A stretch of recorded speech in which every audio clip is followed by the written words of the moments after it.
Hello 108 students, Mr. McHugh here with you on section 2.3. We're going to go ahead and tackle page 3 and going to work on a couple more fun application problems here for you. If you got some baseball love in you as far as the sport goes, we're going to try to help out answer a question concerning two pitchers. So here we go.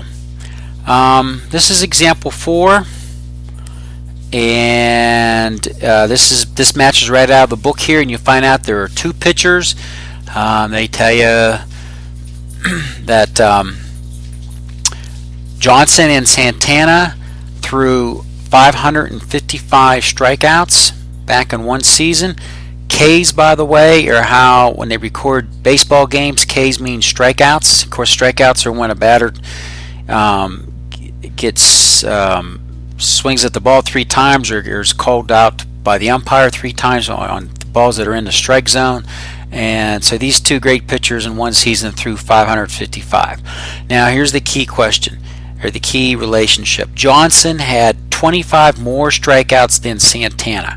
Okay, now the question is, how many strikeouts did each player have? Now can you imagine two guys, old guys who are out there loving baseball, having a big argument about who threw what pitches, and then now you can come in and help them with your MSI skills here.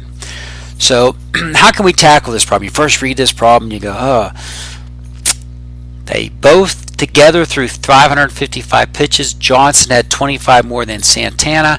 I might say, hey, which one do you know the least amount about? The answer is Santana. Know nothing about him, because Johnson, he threw 25 more. Okay, so let's let the letter S, and I'm not a big fan of the variable S, so I'm going to try to highlight it and make it bigger because it looks like a 5. So if I would do this on homework, I probably would have picked the letter X to represent the number of strikeouts by Santana. Now, you don't always have to use X. The variable that matches the name of what you're talking about works good, but in this case, we're going to stick with S for Santana. And how can we represent the number of strikeouts thrown by Johnson? He threw 25 more than Santana. That's an S. Okay, so there we go. We got that. Now, step 3 says write an equation. Now, this is what I call a strategy equation. Look at these stepping stones. The number of strikeouts that Johnson threw plus the number of strikeouts Santana threw was 555. Start with that. That's the beginning of the equation. We're letting S represent Santana. And Johnson threw, what, 25 more than Santana. So now we've got S plus 25 plus Santana strikeouts equals 555.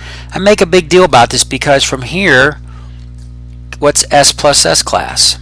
2S. What did we do? Combine like terms. No big deal. Imagine you read this question, this problem, and you start to go immediately here. It was not intuitive to me that you'd say 2 times S plus 25 equals 555. But when you write it up this way in the strategy equation, it breaks down into 2S plus 25. Okay, now you have here, it's like, wow, this is no big deal.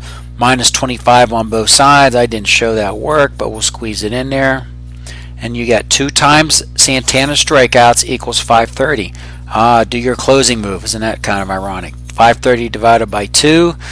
And you've got the number of strikeouts that Santana did in that season was 265. Okay, hey, you think you're in good shape except for what does steps 5 and 6 tell you? Check your answers. They want to know how many strikeouts they both did. Okay, Santana's easy, 265. How do you figure out Johnson? What's his relationship? He threw 25 more than Santana. 265 plus 25, bingo, you're in there. 290. You just got to make sure that you put them in my math lab in a proper order. And I caution you, they will ask you over and over again for the input first, which one was the dependent variable, where Santana was independent. You knew nothing about him. Watch them. They like to do that to you. Okay, so we've done that. Now we might turn around and look at example 5 here real quick. Objective 5, working with percent problems.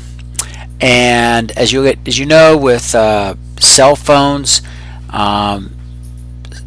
faxes back in the day when people used them, I guess we still use them, the number of area codes in this country started to explode. So we read some facts in this problem. It says there was 301 area codes back in 2002, and that was a 250% increase from 1947, way back in the day.